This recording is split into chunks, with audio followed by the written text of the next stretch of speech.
Saudara-saudara pendengar yang kami kasihi dimanapun Anda berada, Anda kembali bersama kami dalam acara Telaga, Tegur Sapa Gembala Keluarga. Saya Gunawan Santoso dari Lembaga Bina Keluarga Kristen akan berbincang-bincang dengan Bapak Pendeta Dr. Paul Gunadi. Beliau adalah seorang pakar dalam bidang konseling. Perbincangan kami kali ini tentang racun dalam perkataan. Kami percaya acara ini pasti bermanfaat bagi kita sekalian. Dan dari studio kami mengucapkan selamat mengikuti. Mungkin tidak banyak orang yang menyadari Pak Paul bahwa kata-kata itu bisa menjadi racun bagi orang lain gitu Pak Paul. Nah ini bagaimana Pak Paul? Itu memang seringkali kita lakukan Pak Gunawan. Memang bergantung pada kadarnya ya. Jadi ya kita mengatakan sesuatu ya namun ditafsir berbeda oleh orang atau dalam keadaan emosional kita mengatakan sesuatu yang tidak tepat.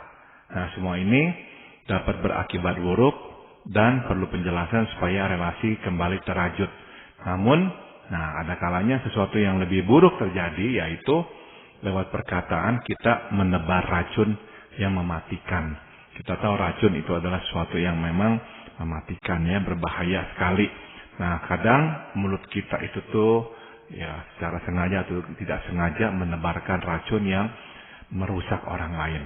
Ya, seringkali malah tidak disengaja Pak Paul. Dan kita juga tidak terlalu menyadari bahwa itu bisa meracuni orang lain. Apalagi itu orang-orang yang hampir setiap hari mendengar kata-kata kita.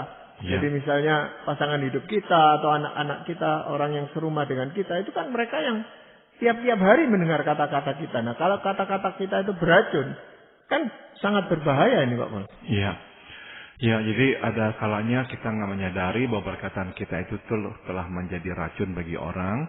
Setelah orang itu dewasa pun dia tetap membawa racun tersebut. Jadi ya kita mesti berjaga-jaga. Jangan sampai kita mendebarkan racun lewat perkataan kita. Ya mungkin hal ini akan lebih jelas kalau ada contoh-contoh konkret di dalam kehidupan kita sehari-hari ataupun di dalam Alkitab. Bagaimana Bapak? Ada 3 jenis racun yang saya bisa angkat ya. Yang pertama adalah racun kepentingan pribadi. Di dalam 1 Samuel pasal 21, 22 dicatat sebuah peristiwa tragis yang menimpa sebuah keluarga imam bernama Ahimelek. Oleh karena lapar dan butuh pertolongan akibat menjadi buronan Raja Saul, Daud datang kepada Imam Ahimelek dan meminta makan. Nah, malangnya perbuatan baik Imam Ahimelek dilihat oleh seseorang yang bernama Doeg, yang adalah pengawas gembala-gembala Raja Saul. Doeg kemudian melaporkan apa yang dilihatnya itu kepada Raja Saul. Dikatakan di sini di 1 Samuel 22 ayat 9, telah kulihat bahwa anak Isai itu datang ke Nob kepada Ahimelek bin Ahitub yang menanyakan Tuhan bagi Daud dan memberikan bekal kepadanya, juga pedang Goliat orang Filistin itu diberikannya kepadanya. Mendengar laporan itu, Raja Saul langsung memanggil paksa Imam Ahimelek beserta keluarganya. Saul menuduh Imam Ahimelek telah bekerja sama dengan Daud dan sebagai hukumannya, Saul memerintahkan Doeg untuk membunuh Imam Ahimelek dan keluarganya. 85 orang keluarga imam yang dibunuh oleh Doeg. Belum puas, Saul kemudian membunuh penduduk kota Nob. Itu kota tempat Imam Ahimelek tinggal. Laki-laki, perempuan, anak, bahkan anak bayi sekalipun, semua dibunuh oleh Saul yang dibutakan oleh kebencian. Nah, tragedi ini berawal dari perkataan Doeg yang melaporkan apa yang diketahuinya kepada Saul. Memang ya Doeg itu hanya melaporkan apa yang dilihatnya. Namun, yang membuat laporan ini salah adalah motivasinya. Doeg melakukan semua ini demi kepentingannya sendiri. Dia begitu bersemangat menyenangkan hati Saul sampai-sampai dia tidak lagi mempedulikan konsekuensi perkataannya. Bahkan suatu Saul memintanya untuk membunuh Imam Ahimelek dan keluarganya, tanpa ragu ia melakukannya. Akibat racun perkataannya Doeg, ratusan orang mati terbunuh. Memang bila kepentingan pribadi sudah meracuni hati ya Pak Gunawan, apapun sanggup kita katakan dan lakukan. Dari sini kita dapat memetik satu pelajaran. Kita mesti berhati-hati dengan racun kepentingan pribadi. Bila kita menyadari bahwa ada kepentingan pribadi terselip di hati, kita harus menjaga perkataan dengan lebih ketat. Tapi yang tahu itu kan hanya Doeg yang memberikan laporan kepada Saul. Ya, kita pun begitu, Pak Pol. Kadang-kadang waktu kita itu mendengar orang berbicara, kita tidak tahu apa motivasi orang itu sebenarnya. Sehingga kita anggap saja pernyataan atau perkataannya itu benar. Dan ternyata itu racun. Nah ini bagaimana, Pak Pol? Dalam kasus Doeg ini, karena memang dia sadar ya, dia tahu jelas bahwa Raja Saul itu tuh sedang mengejar untuk membunuh Daud. Jadi dia tahu bahwa perkataannya ini nih akan berakibat sangat fatal kepada keluarga Imam Ahimelek. Nah, tapi dia memang karena udah ada kepentingan pribadi, dia ingin mencari muka, dia ingin Saul nanti senang dan memuji dia nggak peduli itu tuh. Jadi memang kita harus menjaga diri kita ya, mengawasi benar-benar apakah ada kepentingan pribadi. Sebab kepentingan pribadi seringkali membutakan mata kita, Pak Gunawan. Jadi apapun akan kita katakan atau lakukan. Tapi biasanya memang kita berkata-kata itu ketika ada suatu kebutuhan pribadi kita, nah kita sampaikan. Dan ini biasanya memang dimotivasi oleh kepentingan pribadi, Pak Pol. Nah, asalkan kepentingan pribadi itu memang enggak membahayakan atau enggak mencelakakan orang. Ya, dalam kasus Doeg ini dia tahu jelas dia punya kepentingan pribadi, ingin disenangi oleh Raja Saul, tapi dia nggak peduli bahwa perkataannya ini akan menjadi racun yang secara harafiah mematikan ratusan orang yang nggak bersalah. Jadi sekali lagi, ya bukannya kita ini nggak boleh bicara atau mengatakan sesuatu demi kepentingan pribadi kita, tapi kita mesti menjaganya. Jangan sampai kepentingan pribadi ini merajalela membutakan mata kita terhadap konsekuensi perkataan kita itu. Ya, di tempat kerja kita sering loh Pak Pol menghadapi orang-orang seperti ini yang melaporkan seseorang gitu Pak Pol ya, tentang kejelekan-kejelekannya kepada atasannya dengan maksud supaya orang itu digeser dan dia bisa menduduki posisinya yang ditinggalkan itu. Ya. Jadi memang kadang-kadang kan memang batasnya ini nih sangat tipis ya antara melaporkan kesalahan yang dilakukan oleh orang, dan itu memang adalah juga tanggung jawab kita ya. Kita mesti menjaga supaya perusahaan kita ini bisa berkinerja dengan baik. Tapi kita mesti selalu mengawasi motivasi kita. Apa tuh motivasinya kita memberikan laporan tersebut? Kalau kita sadari, iya ya motivasinya supaya dia digeser, supaya saya bisa mendapatkan kedudukannya, atau supaya atasan memuji saya atau menyukai saya, hati-hati, mendingan jangan. Jadi selalu jaga motivasi kita. Sebab sekali kita melihat, kalau kita turuti terus kemauan atau kepentingan kita, benar-benar lama-lama mulut kita itu tuh udah nggak ada remnya dah. Kita akan katakan apa saja supaya kepentingan kita itu terpenuhi. Nah di dalam kasusnya Saul dan Doeg ini sebenarnya kan Raja Saul itu harus bersikap bijaksana di dalam menerima laporannya Doeg itu Pak Pol. Masalahnya adalah memang dia itu tuh yang meminta bawahannya itu untuk mengatakan sesuatu, menceritakan sesuatu. Jadi dia membuka perkataan dengan semua kalian ini nih kayaknya jahat sama saya udah begitu baik dengan kalian, saya menyediakan ini itu buat kalian, tapi kalian apa balasan terhadap saya? Itu yang dikatakan oleh Raja Saul. Nah, atas dasar itulah Doeg kemudian membuka mulut dan mengatakan semua itu. Nah, meskipun ya dia mau mengatakan sesuatu yang dilihatnya dan memang terjadi seperti itu, tapi dia seharusnya tahu ya ini perkataan benar-benar secara harfiah bisa mematikan orang. Dan dia itu begitu terbutakan, bahkan waktu Saul meminta bawahannya untuk membunuh Imam Ahimelek, bawahannya tentara-tentaranya menolak. Karena mereka tahu ini imam Allah ya, imam yang baik, imam yang saleh, nggak salah kok. Makanya mereka nggak berani membunuh Imam Ahimelek. Doeg itu yang langsung ambil pedang dia bunuh. Luar biasa itu orang. Ya, jadi sebenarnya di sini kan bukan Doeg itu yang mula-mula mau menyampaikan hal itu, tetapi dia terpancing oleh permintaan dari Raja Saul kalau gitu. Betul.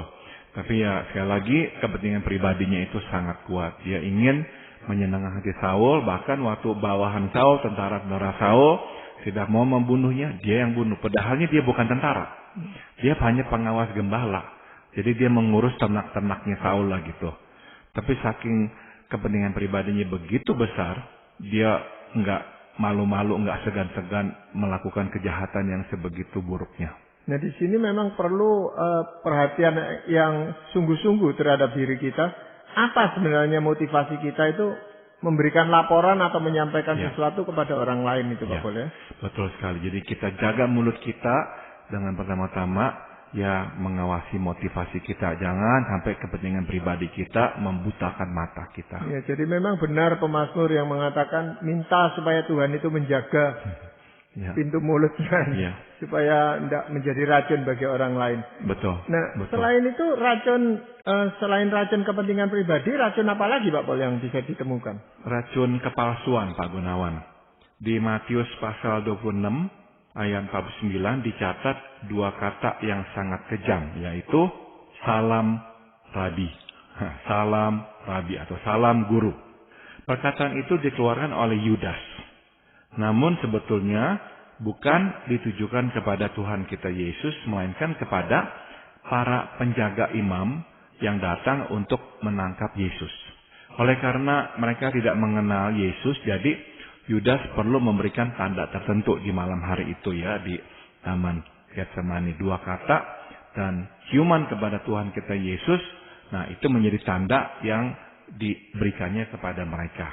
Nah sudah tentu Pak Gunawan, perkataan salam rabi bukan kata yang jahat, bukan. Sebaliknya dua kata ini kan adalah perkataan yang baik dan santun.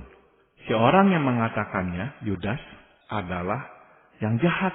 Jadi atau karena perkataan itu dilontarkan dalam rangka menjual dan menyerahkan Tuhan kita Yesus. Jadi dari sini dapat kita petik satu pelajaran, yaitu racun dalam perkataan Yudas adalah kepalsuannya. Ia mengatakan sesuatu yang baik dan santun, salam rabi, namun ia sama sekali tidak bermaksud baik. Nah kita pun mesti berhati-hati dengan racun kepalsuan dalam perkataan. Betapa sering kita mengatakan sesuatu yang baik kepada seseorang, namun sesungguhnya di dalam hati kita sama sekali tidak menyukainya. Kita berpura-pura baik kepadanya, namun sebetulnya di dalam hati kita menginginkan kehancurannya.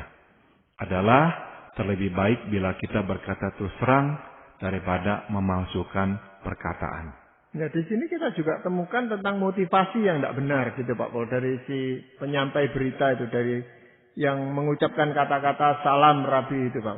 Ini bedanya dengan yang pertama tadi apa ya Pak Pol ya? Memang ada tumbang tindihnya, yaitu ada kepentingan pribadi dari pihak Yudas yaitu ingin menjual Yesus.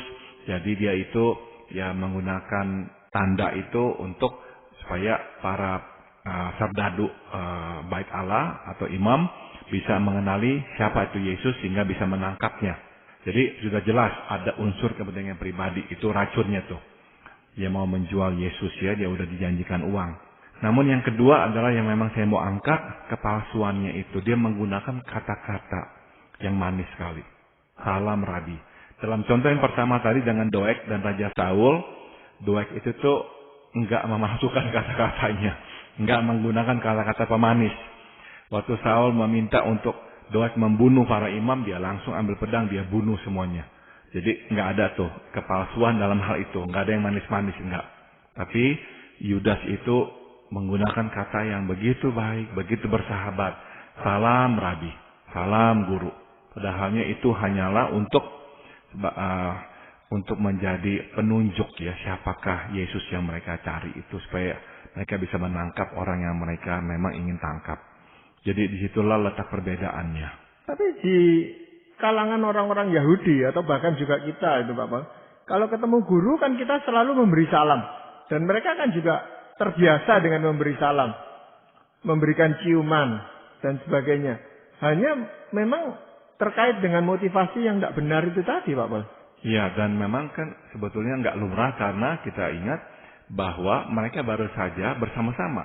Yudas dan Yesus dan murid-murid yang lain baru saja merayakan hari Paskah. Ya, jadi mereka baru bersama-sama. Kemudian Yesus kan berkata kepada Yudas, apa yang hendak kau lakukan, lakukanlah. Dan Yudas kan langsung pergi keluar, dan di Alkitab dicatat iblis memang memasuki hatinya. Jadi dia langsung keluar, kemana dia?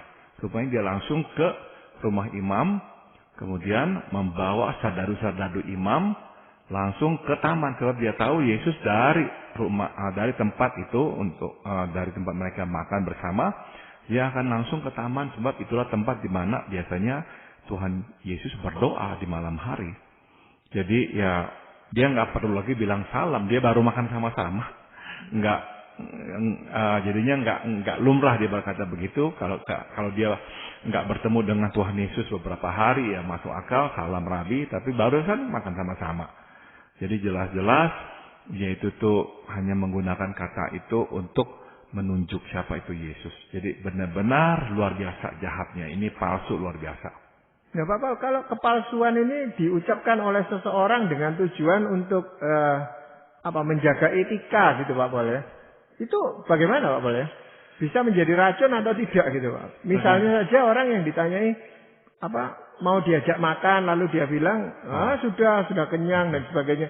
Padahal kan ini kepalsuan aja. Dia sebenarnya masih lapar gitu loh. Oke, ini memang ya saya nggak masukkan dalam kategori kepalsuan seperti itu, karena ya saya kira ini adalah bagian dari budaya kita juga lah, yaitu kalau orang menawarkan kita makan atau apa, dan kita kok nggak merasa nyaman dengan orang tersebut, kita mungkin ya nggak enak lah terima undangannya, jadi kita beralasan udah makan gitu. Sudah tentu kan kalau kita nyaman dengan orang tersebut, kita ditawari makan ya kita pasti iya. Jadi ya saya kira ini dalam koridor yang masih oke, karena daripada kita ngomong terlalu belak-belakan nggak enak kan ya. Enggak, saya belum makan, tapi saya nggak mau makan dengan kamu. Nah itu lebih nggak enak. Jadi udah dah dalam koridor ya santun, jangan sampai menyakiti hati orang. Jadi kita berkata, ya nggak usah lah, saya sudah makan apa. Jadi saya masih bisa terima lah. Tapi yang dalam contoh Yudas ini, saya sebut racun karena efeknya itu mematikan. Dari perkataannya Yudas, salam Rabi, tentara-tentara imam menangkap Yesus, membawanya ke rumah imam besar, dan keesokan harinya ke istana Pilatus, dan siang harinya mereka menyalibkan Yesus. Ya mungkin racun kepalsuan ini seringkali digunakan oleh orang-orang yang berselingkuh gitu dengan orang lain. Ya. Dan dia mengatakan itu kepada pasangannya. Pasangannya merasa oke-oke saja gitu, karena dibohongi terus-menerus. Ya. Padahal itu kan racun di dalam rumah tangga itu sebenarnya. Betul sekali, itu contoh yang baik ya Pak Gunawan. Jadi supaya nggak ketahuan, ya dia bisa terus menutupi perbuatannya. Jadi akhirnya dia menggunakan kata-kata yang manis kepada pasangannya. Ini adalah racun ya, kepalsuan. Sebab dia melakukan itu untuk menutupi perbuatannya. Ya, jadi selain untuk kepentingan dirinya sendiri, tetapi juga untuk membunuh dalam tanda petik mungkin itu lawan bicaranya ini Pak Pol ya? Ya bisa begitu. Ada racun yang lain Pak Pol? Racun yang ketiga saya sebut racun meremehkan Tuhan. Di dalam Kisah Para Rasul pasal 5 dicatat sebuah kisah yang berawal baik tetapi berakhir tragis. Pada saat itu komunitas orang Kristen mulai terbentuk, dan mereka bukan saja rajin bersekutu, mereka pun memperlihatkan kepedulian yang tinggi kepada satu sama lain. Di dalam semangat kasih, banyak yang rela ya mempersembahkan dan memberikan uang dan harta milik untuk digunakan demi kepentingan bersama. Nah, Ananias dan istrinya Safira adalah sepasang suami istri yang juga terbakar oleh semangat memberi. Mereka menjual tanah dan berniat memberikan atau mempersembahkan uang hasil penjualan itu kepada gereja. Namun entah apa yang terjadi, pada akhirnya mereka berubah pikiran. Mereka memutuskan untuk tidak memberikan seluruh hasil penjualan itu. Singkat kata, mereka berniat menyimpan sebagian untuk keperluan mereka. Masalahnya adalah mereka tidak mau mengatakan apa adanya. Tuhan itu tuh nggak menuntut mereka memberikan semuanya, enggak. Ya, jadi seharusnya mereka bisa ya bicara apa adanya. Mereka hanya memberikan sebagian, menyimpan sebagian, dan nggak akan apa-apa. Jadi yang mereka lakukan adalah mereka masing-masing berbohong kepada Petrus dan mengatakan uang itu adalah seluruh hasil penjualan tanah. Nah, kita tahu apa yang selanjutnya terjadi. Keduanya dihukum mati oleh Tuhan secara langsung. Ya, dengan tegas Petrus berkata di Kisah Para Rasul pasal 5 ayat 4, engkau bukan mendustai manusia, tetapi mendustai Allah. Mereka tidak rela memberikan semua hasil penjualan tanah itu kepada Tuhan dan malah memilih mendustai Tuhan. Nah, dari sini kita dapat memetik satu pelajaran, yaitu racun dalam perkataan Ananias dan Safira adalah meremehkan Tuhan. Mereka tidak merasa takut kepada Tuhan, itu sebab mereka tidak segan-segan berbohong kepada Tuhan. Jadi kita pun harus berhati-hati ya, jangan sampai meremehkan Tuhan lewat perkataan kita. Betapa mudahnya mulut mengatakan sesuatu tentang Tuhan, seakan-akan Tuhan adalah sesama kita manusia. Bukan ya. Tuhan adalah Allah yang kudus dan Ia menuntut diperlakukan kudus. Iya, di sini Ananias dan Safira ini masalah utamanya adalah kebohongan yang dia ungkapkan bukan terhadap manusia tetapi terhadap Tuhan itu, Pak Paul ya. Betul sekali. Sebenarnya mereka kan mendapat kesempatan untuk jujur ketika Rasul Petrus menanyakan hal itu. Betul. Nah, di sini kan juga terkait lagi dengan kepentingan pribadi mereka. Ya.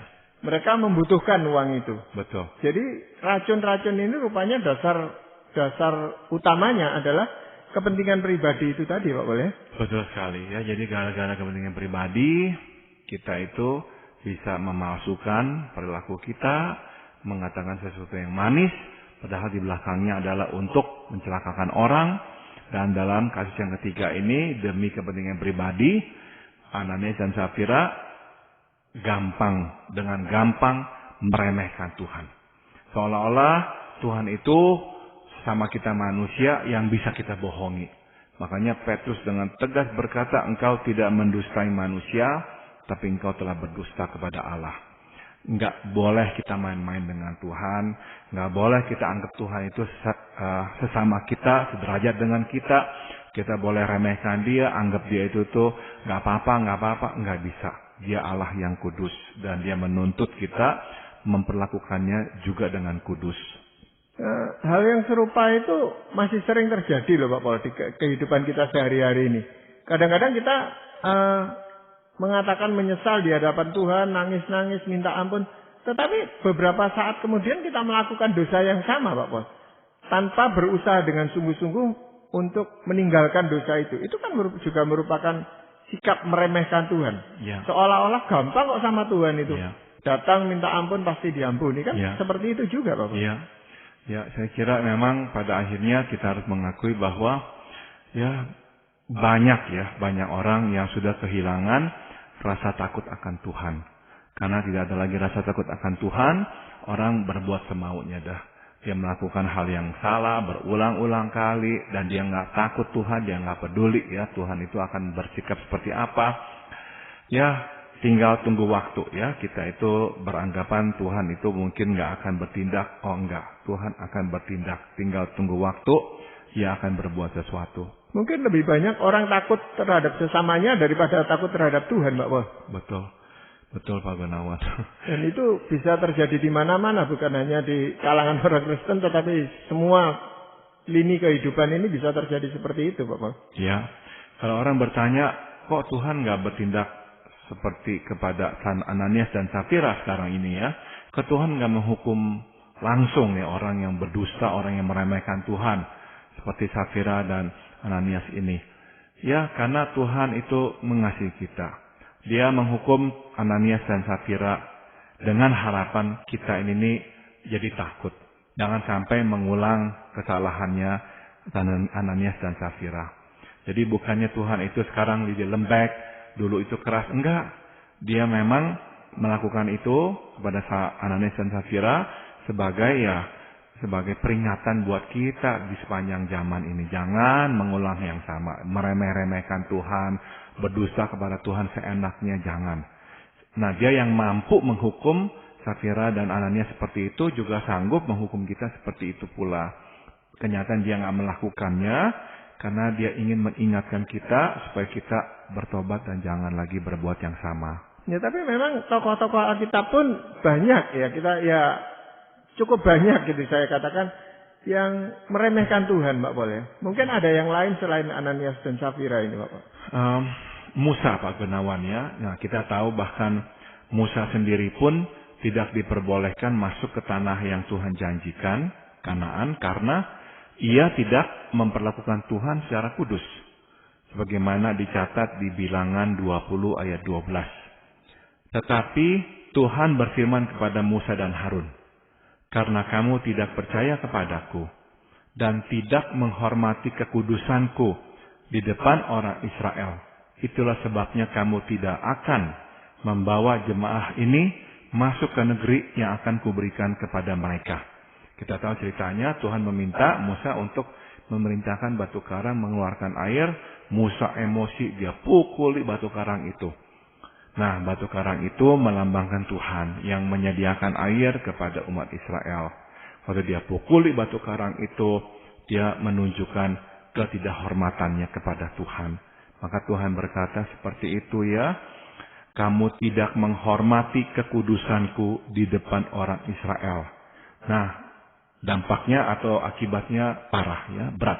Musa 40 tahun memimpin umat Israel keluar dari Mesir, masuk ke tanah Tuhan yang Tuhan janjikan, tapi dia sendiri nggak bisa menginjakkan kakinya masuk ke tanah Kanaan. Jadi jagalah perkataan kita ya, jangan gunakan perkataan untuk meremehkan Tuhan. Sebaliknya gunakanlah perkataan untuk membawa pujian dan hormat kepada Tuhan. Ya, memang melalui perbincangan ini rupanya membuat kita harus lebih berhati-hati atau lebih waspada, lebih bijaksana menggunakan kata-kata kita bagi kemuliaan nama Tuhan dan bukan untuk menyakiti sesama, apalagi membunuh sesama. Terima kasih Pak Pol untuk perbincangan ini. Para pendengar sekalian, kami mengucapkan banyak terima kasih Anda telah mengikuti perbincangan kami dengan Bapak Pendeta Dr. Paul Gunadi dalam acara Telaga, Tegur Sapa Gembala Keluarga. Kami baru saja berbincang-bincang tentang racun dalam perkataan. Bagi Anda yang berminat untuk mengetahui lebih lanjut mengenai acara ini, silakan menghubungi kami lewat surat. Alamatkan surat Anda ke Lembaga Bina Keluarga Kristen atau LBKK, Jalan Cimanuk 56, Malang. Kami juga mengundang Anda mengunjungi situs kami di www.telaga.org. Saran-saran, pertanyaan, serta tanggapan Anda sangat kami nantikan. Akhirnya dari studio kami mengucapkan terima kasih atas perhatian Anda dan sampai jumpa pada acara Telaga yang akan datang.